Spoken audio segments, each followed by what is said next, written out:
जी dear students अस्सलाम वालेकुम। हम लोग स्टार्ट करते हैं आज का हमारा लेक्चर जो है। पार्टिसिपेंट्स बेशक आप दो तीन ही हैं लेकिन वी हैव टू स्टार्ट। और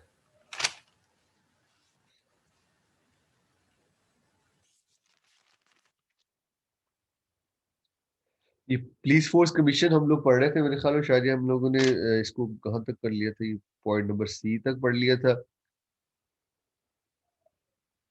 जी बिल्कुल सी तक पढ़ लिया था। इसका एक आधा पॉइंट 413 पेज 413, इसका एक आधा पॉइंट और पढ़ते हैं उसके बाद जो हमारा टॉपिक है आज का वो अटॉर्नी जनरल है, उसको पढ़ते हैं थोड़ा सा। अटॉर्नी जनरल हम लोगों ने पहले डिस्कस भी किया लेकिन थोड़ा सा और आपको मैं इसको एक्सप्लेन कर देता हूँ आज। और आज उसको हम लोग पढ़ते हैं, इसका एक आधा पॉइंट है, इसको खत्म करके देन हम लोग आगे चलते हैं अटॉर्नी जनरल के ऊपर। ठीक है जी।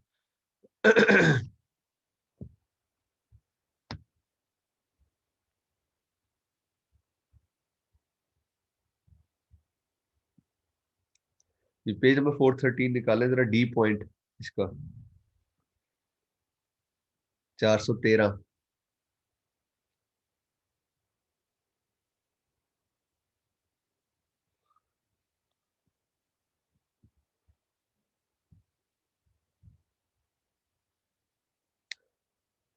The procedure to be followed by the Commission in conducting its business, including the fixing a quorum, the appointment at its option of a vice chairman from among its member, and the function of the vice chairman.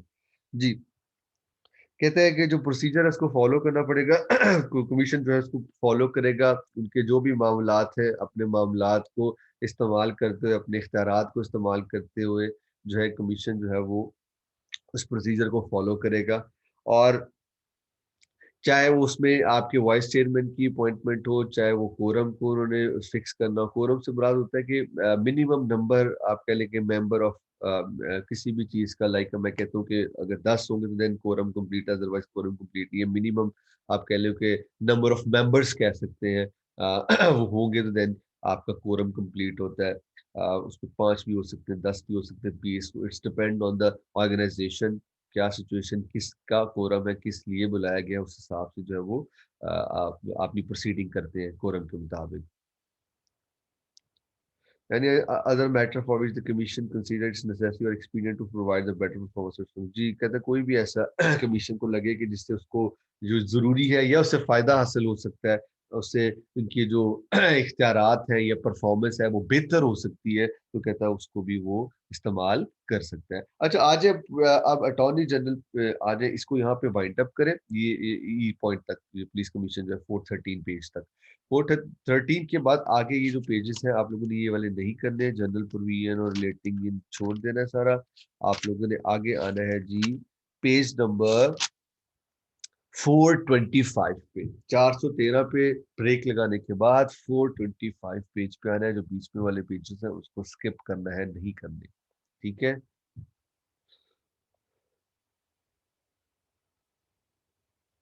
425 page के and पे आपको जो है वो आगे attorney general नजर आएगा। बच्चों मेरे साथ हैं आप लोग, मुझे मैसेज करें यस का। और अगर नहीं समझ आ रहा है तो मैं दोबारा रिपीट कर दूं, उसको रिकॉल कर दूं। पुलिस फोर्स कमीशन हम लोग पढ़े थे, वो हम लोगों ने वहां तक वाइंड अप कर दिया 413 पेज के बाद। और अब हम लोगों ने जो है उसको 413 से स्किप करके डायरेक्ट 425 पे आए अटॉर्नी जनरल के ऊपर। ठीक है जी।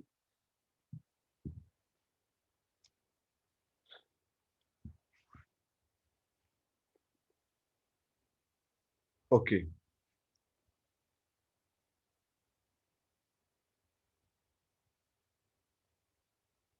अच्छा मैं आपको अटॉर्नी जनरल के हवाले से थोड़ा सा बताता हूँ। तो हम लोगों ने थोड़ा सा डिस्कस भी किया था अटॉर्नी जनरल को, लेकिन मैं थोड़ा सा और आपको इसके बारे में एक्सप्लेन कर देता हूँ, फिर आगे इसको अटॉर्नी जनरल को स्टार्ट कर लेते हैं।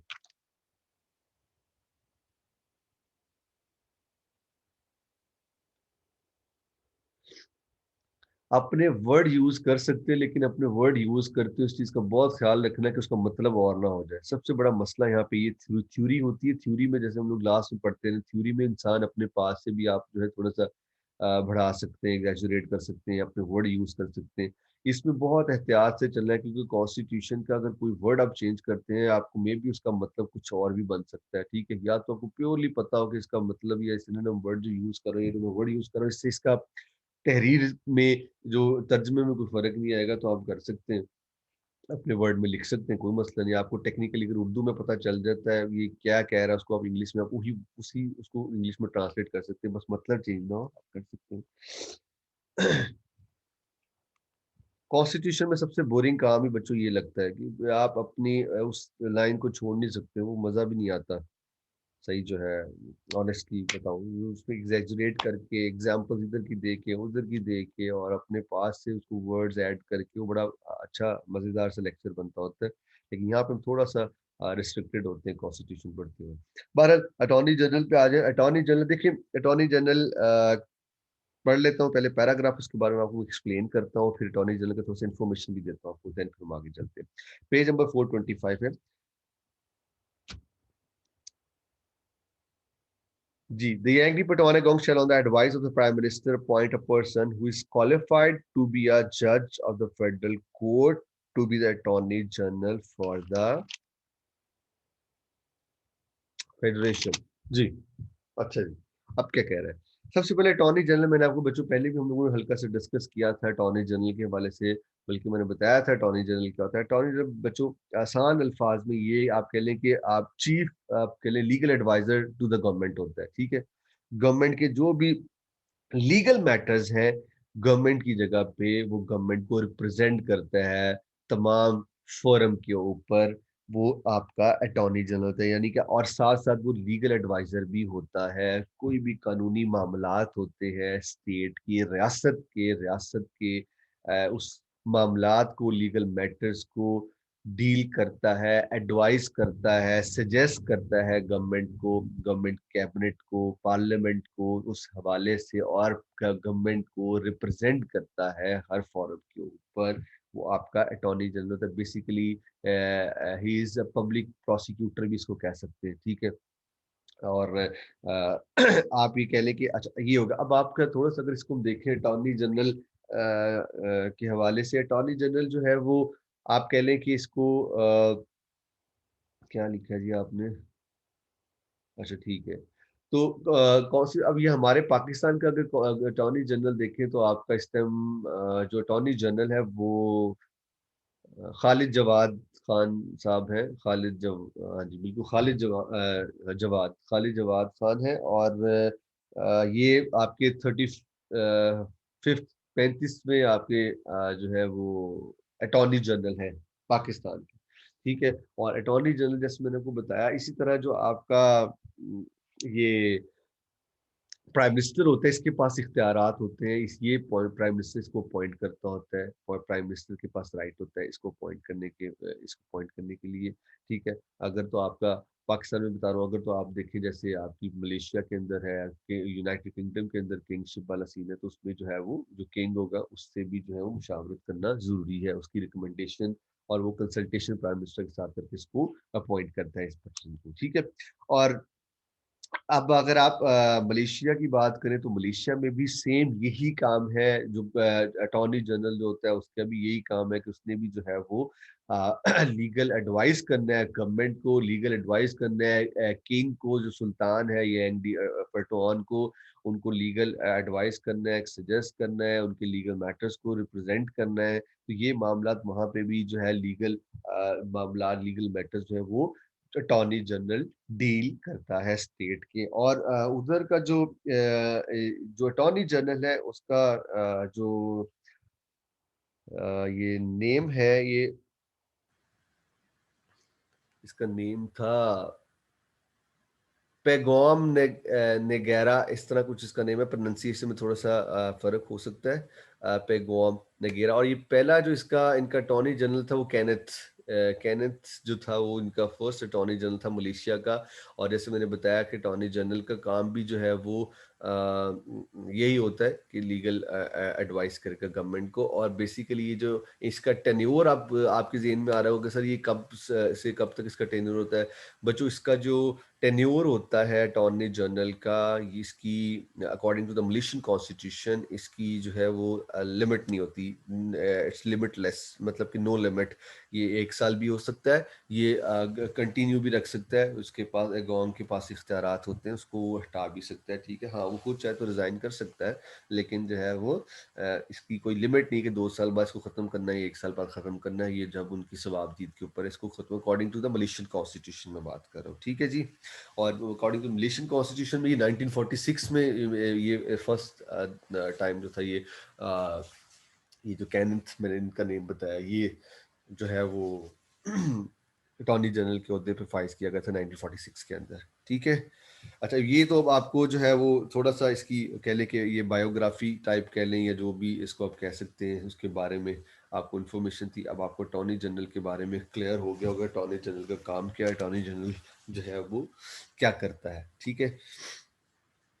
और अगर आपसे कोई पूछे पाकिस्तान का अटॉर्नी जनरल, तो आपको नाम याद होना चाहिए, खालिद जवाद, ठीक है जी।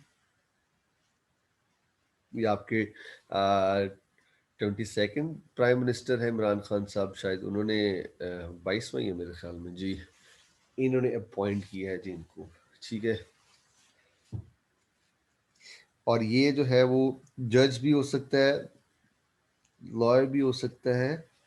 अच्छा जी, अब वो कह रहे हैं यांग डी पटवाना गोंग जो है, अभी जो मैंने पैराग्राफ पढ़ा उसमें कहता है यांग डी पटवाना गोंग के पास इख्तियारात होते हैं, वो प्राइम मिनिस्टर के साथ कंसल्टेशन के साथ किसी ऐसे फर्द को मुकर्रर करेगा, ठीक है, जो फेडरेशन के लिए अटॉर्नी जनरल जी फेडरल के लिए अटॉर्नी जनरल बनेगा, और फेडरल कोर्ट के जज बनने के भी अहल होगा, ठीक है जी। वो आपका अटॉर्नी जनरल होगा।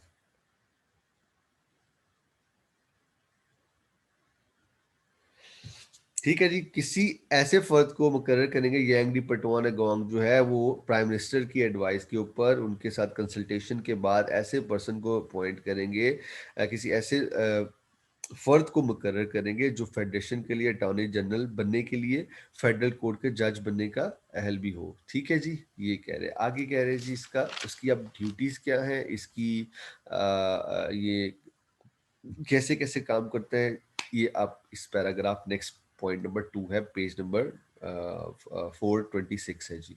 जी, ठीक है।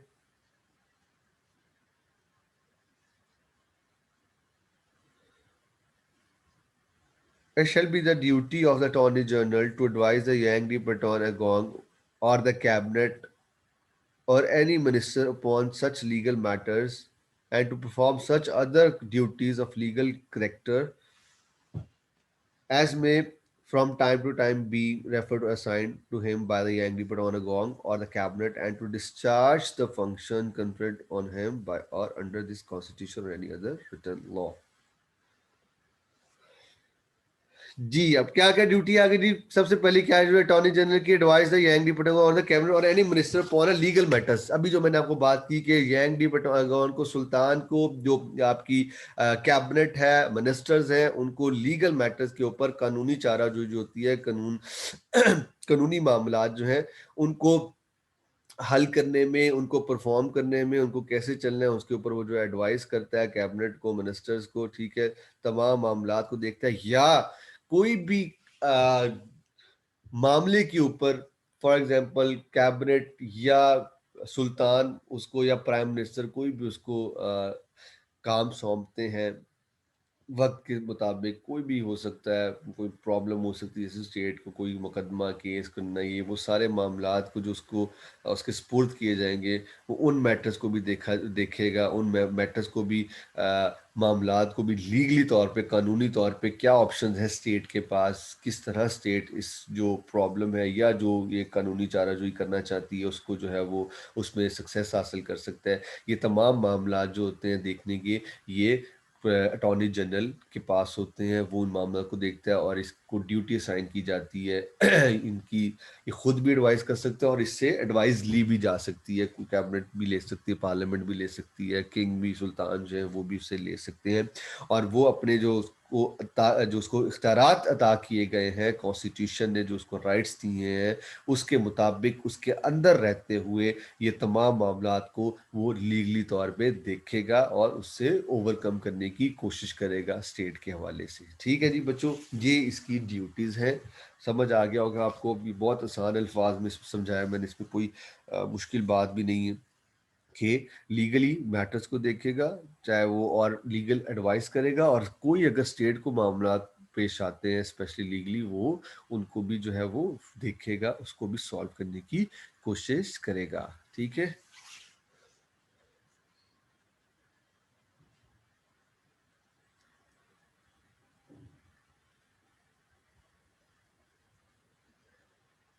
ये पॉइंट नंबर 3। अच्छा बच्चों, मैं आप कोशिश कर रहा हूँ आपको ना बहुत डिटेल्ड इन्फॉर्मेशन ना दूं, जो रेलेवेंट और सही अथेंटिक जितनी की इन्फॉर्मेशन है वो चाहिए उतनी दूं जो आप पेपर में लिख सके। इसलिए मैं आपको साथ साथ थोड़ा थोड़ा कटवाता जा रहा हूँ। ये काटते रहे साथ साथ, बाद में अगर मुझे कहेंगे मुझे याद नहीं रहता, क्योंकि अब साथ साथ मैं पढ़ रहा हूँ, साथ साथ देख रहा हूँ, मुझे समझ आ रहा है, इसको ऐड कर ले, इसको लेस कर ले। उसके बाद इतना टाइम नहीं कि मैं दोबारा फिर हर हर पैराग्राफ को पढ़ पढ़ के देखूँ कि कौन सा मैंने कटवाना है, कौन सा रखना है। तो इसलिए कोशिश कीजिए साथ साथ जो है कट करते रहे, मुझे बाद में कट करना पूछिएगा, सर ये करो, ये काटा या सर नहीं काटा, मुझे याद नहीं रहेगा। उसके लिए फिर पढ़ना पड़ेगा, दोबारा देखना पड़ेगा, तो वो फिर मुश्किल हो जाता है, याद नहीं रहता, टाइम वेस्ट होगा मेरा और आप लोगों का भी। तो इसलिए साथ साथ कट करते नहीं। ये पॉइंट 3 और 3 ये काट दें।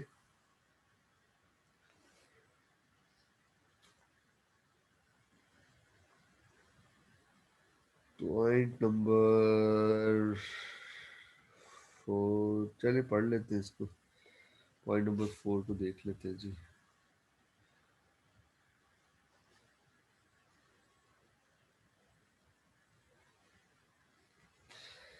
पॉइंट नंबर 4, अमीर हमजा साहब हमें ज्वाइन कर रहे हैं, ज़रा इनको बता दें। इनका नेट का इशू रहता है, कोशिश तो बहुत करते हैं क्लास लेने की, बस कि नेट का प्रॉब्लम है।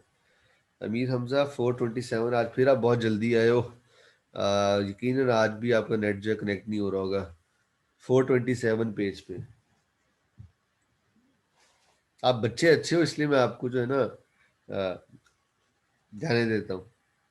आप इश्तिहारी नहीं हो, पर टाइम से आया करो, कोशिश किया करो, नेट को सही करवाओ यार, जहाँ से भी सही होता है। फिर नेट में क्लास होती, वैसे भी 2 दिन बच्चों रह गए, 3 दिन, उसके बाद आपको और मेरा टाकरा फेस टू फेस इंशाल्लाह हुआ करेगा।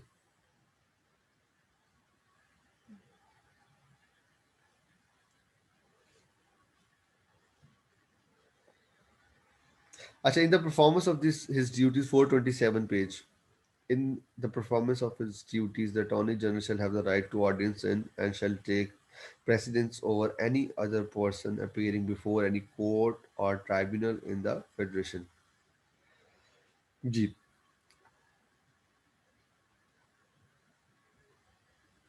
अपने फ़राइज़ की कहते हैं को सर अंजाम देने में अटॉर्नी जनरल को जो है वो सामीन का हक हासिल होकर वो वफाक में किसी भी अदालत कह ले या ट्राइब्यूनल के सामने पेश होने वाले किसी भी दूसरे जो शख्स है उस पर वो मुकदम होगा, यानी कि उसको उसके ऊपर फौकियत हासिल होगी। राइट ऑफ ऑडियंस का बच्चों मतलब होता है कि आप राइट ऑफ ऑडियंस ये कह सकते हैं कि on on the behalf of your client, आप उसके बिहाफ पे जो है वो अदालत में पेश होते हैं या रिप्रेजेंट करते हैं अपने क्लाइंट को, तो वो राइट ऑफ ऑडियंस इन कह सकते हैं उसको। ठीक है कि वो जो है आपको सुनने का उसको हक होगा, उसको प्रोसीडिंग का भी हक होगा। ठीक है ना। तो लाइक आप जैसे अब अटॉर्नी जनरल जो है वो स्टेट के बिहाफ पे जो है वो, क्लाइंट उसकी स्टेट होती है, स्टेट के बिहाफ पे वो रिप्रेजेंट करता है कोर्ट के अंदर स्टेट को। इसी तरह अगर वो किसी क्लाइंट को करता है, तो या कोई भी बंदे को करता है, तो वो भी यानी कि right to right of audience इन इसको कह सकते हैं। ये लॉ की जुबान में आपको मैं बता रहा हूँ। ठीक है कि लॉ है इसका, राइट ऑफ ऑडियंस आप भी पढ़ते हैं। बाकी और ज़्यादा इसको अच्छा आपके जो है वो बैरिस्टर साहब भी बता सकते हैं, मुझसे पूछ लीजिएगा।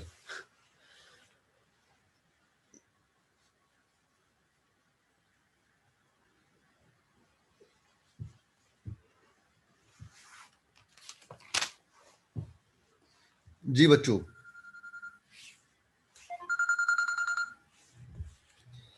अच्छा जी, आगे क्या कह रहा है जी सर?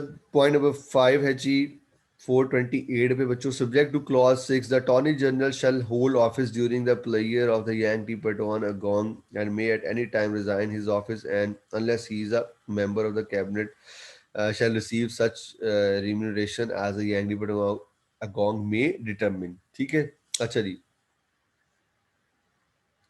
वो कहता है अटॉर्नी जनरल कर सकता है अपना ऑफिस होल्ड रख सकता है जब तक जो यांग डी पटवान अकाउंट है उसकी खुशी हो, जब तक वो चाहे। ठीक है। और लेकिन कहता है अगर अटॉर्नी जनरल का अपना दिल है तो जब चाहे वो रिजाइन कर सकता है अपने ऑफिस से, लेकिन अल्लाह जब तक वो कहता है आप कैबिनेट का मेंबर है तब तक वो जो मराद है, जो कह ले उसकी तनख्वाह है, उसकी मराद है, वो उसको मिलती रहेंगी, जिसका तयन जीएनडी पटोनागोंग ने किया होगा वो। ठीक है जी। वो कहते हैं कि जब तक चाहे अटॉर्नी जनरल चाहे वो इसको उसकी जब तक उनकी खुशी हो, जैसे मैंने बताया था इसकी एक लिमिट नहीं होती, इसका कोई टर्नओवर का लिमिट नहीं है, ये 1 साल भी हो सकता है, 2 साल भी, 5 साल भी, एक आधा साल भी। ठीक है। या गवर्नमेंट चेंज होती तो नया गवर्नमेंट आती, वो अपना अटॉर्नी जनरल लगा सकती है, उसको भी कंटिन्यू कर सकती है, it's depend on the government. ठीक है। और जो लीडर या प्राइम मिनिस्टर होगा या किंग जो होगा उसकी मर्जी के मुताबिक होता है। तो वो कहना है कि जब तक वो चाहे, अगर वो खुद चाहे तो रिजाइन कर सकता है, लेकिन जब तक वो कैबिनेट का मेंबर है तब तक वो तमाम वो मराद जो है वो लेगा जिसका तयन यांग पटवानगोंग ने किया है। ठीक है बच्चों।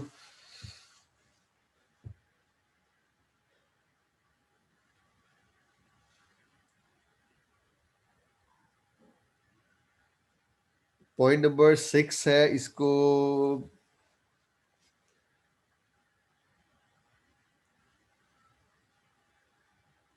मोर देन एनफ है बच्चों, इसको भी रहने दे। 6 को बहुत इन्फॉर्मेशन मिल गया, वो पता चल गया अटॉर्नी जनरल है क्या, अटॉर्नी जनरल करता है क्या कुछ। मैंने आपको जो इन्फॉर्मेशन ऐड की अब साथ साथ बेटा लिख लिया करें, आपको जुबानी याद नहीं रहेंगी चीजें। ठीक है। ये भी इन्फॉर्मेशन ऐड कर दिया करे तो जरा और ज्यादा आपका अच्छा अट्रैक्टिव पेपर हो जाता है। तो ये हो गया। उसके बाद इसकी ड्यूटीज क्या है, इसकी रिस्पॉन्सिबिलिटीज क्या है, ये भी आपने सारा लिख दिया, मोर देन एनफ है। ठीक है जी। अच्छा आगे क्या है जी, अगला पॉइंट है रिपोर्ट्स ऑफ कमीशंस। अच्छा जी, ये क्या कह रहे हैं जी रिपोर्ट्स ऑफ कमीशन में।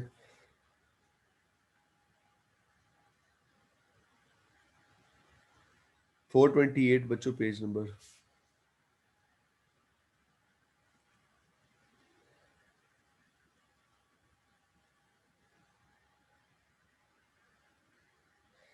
Each of the commission to which this part applies shall make an annual report on its activities to the Yang Diputawanagon, and copies of those reports shall be laid before both houses of parliament। जी।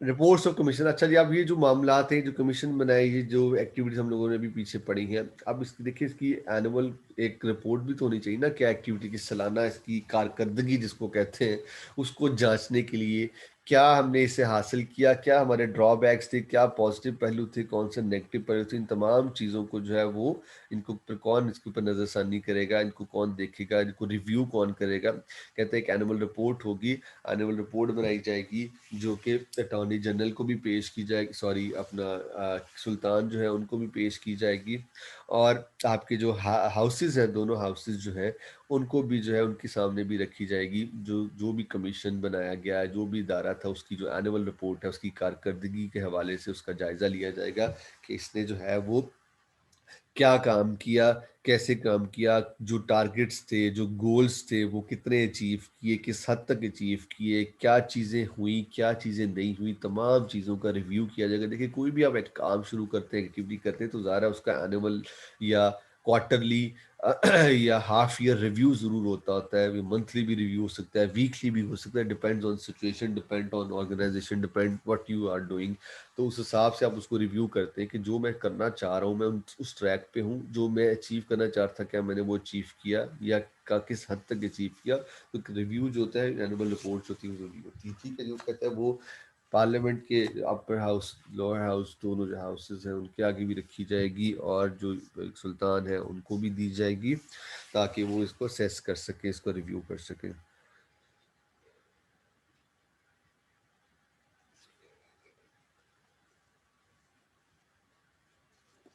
कह रहे the public service commission second point shall send a copy of every report made under this article to the ruler or Yangdi Patwa Nagere of each state to member of whose public service their jurisdiction extend, and the ruler of the Yangdi Patwa Nagere shall lay it before the legislative assembly। जी, आप साथ साथ कह रहे हैं, मैंने बताया था आपको बच्चों बड़े डिटेल में कि नगेरे और एगोंग में ये पटवान एगोंग में फर्क क्या है। नगेरी क्या है जी? सुल्तान, वो तो जो पटवान एगोंग है वो तो सुल्तान हो गए। नगेरी जो है ये स्टेट का जो गवर्नर, उस रियासत का सरबरा, स्टेट का सरबरा कह लो, एक किस्म का गवर्नमेंटल थ्रू, जो गवर्नमेंट के थ्रू जो है वो लाइक गवर्नमेंट को वो ओन करता है, गवर्नमेंट का कह लो सबसे सीनियर पर्सन कह लें आप उसको, ठीक है। वो नगेरी हो गया। वो कह रहा है जो एक एक कॉपी है वो उसको भी सेंड की जाएगी, और जो मेंबर हजरात हैं उनको भी कॉपी दी जाएगी इस एनुअल रिपोर्ट के साथ साथ। जो स्टेट के जो गवर्नर, जो सरबराह हैं, जो उस गवर्नमेंट को ओन करते हैं, उनको भी, नगेरी को भी सेंड किया जाएगा। नगेरी जो है वो इस रिपोर्ट को जो है वो लेजिस्लेटिव असेंबली, जो कानून साज असेंबली है, कानून साज असेंबली के सामने रखेगा, ठीक है जी, इस रिपोर्ट को। तो इस हिसाब से जो है फिर वो आगे मामला चलेंगे।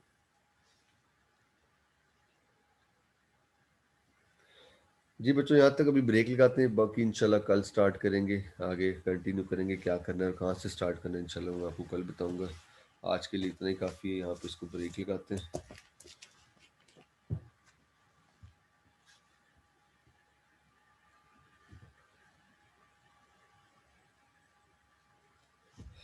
जी बच्चों, आप ना जी, कोई क्वेश्चन है तो पूछें भाई।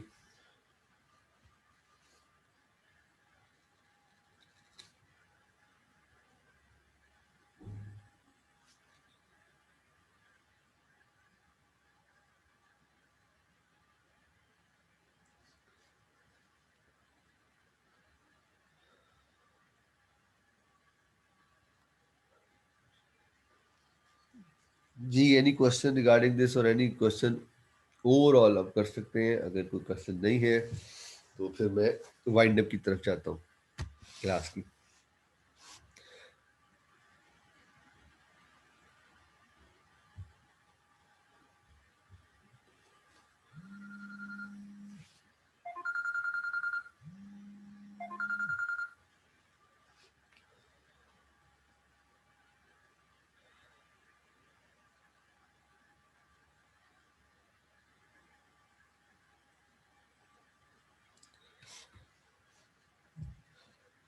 अच्छा, स्नैप तस्वीर लेके सेंड कर दें ज़रा उसामा साहब को।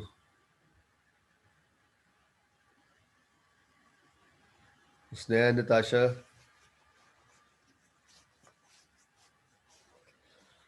दोनों में से जो भी ले सकता है इसका स्क्रीनशॉट लेके सेंड कर दें। ठीक है स्नैन, आप कर दें। दाशा, आप क्लास में हैं या क्लास को ऑन करके चले गए? बेटा बच्चे आप हैं ही, रिस्पॉन्स नहीं आया, किधर है आप? अच्छा, इधर ही है, ठीक है। मैं कहता बच्चे आप लोग ये गड़बड़ वाले नहीं है जो इस टाइम ऑनलाइन है, और फिर भी मुझे कंफर्मेशन करनी पड़ती। बहुत अच्छी बात है, ऐसे होना चाहिए।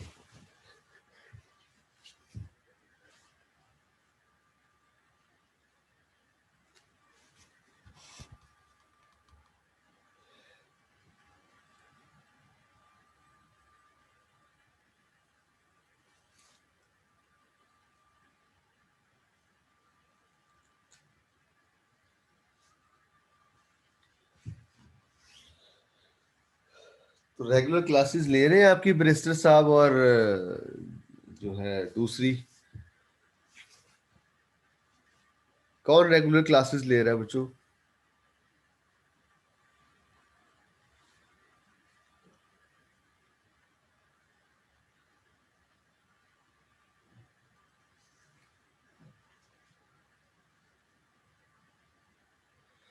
लीगल की खोरी सिर्फ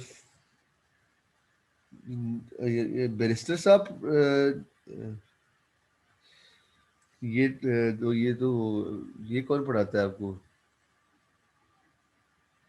उसामा साहब पढ़ाते हैं या वो बैरिस्टर साहब पढ़ाते हैं? ठीक है। राशिद साहब पढ़ाते हैं, ठीक है। तो क्लासेस रेगुलर ले रहे हैं, ओके। आईटी वाले उसामा साहब ही अभी क्लास ले रहे हैं रेगुलर?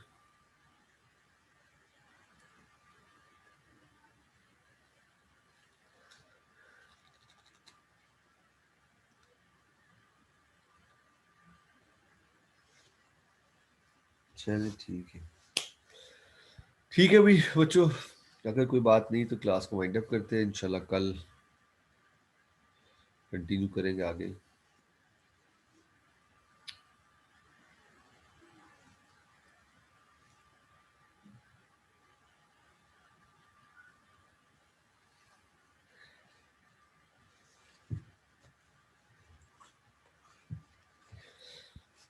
ओके स्टूडेंट्स, अल्लाह हाफिज़, इंशाल्लाह कल ज्वाइन करते हैं क्लास।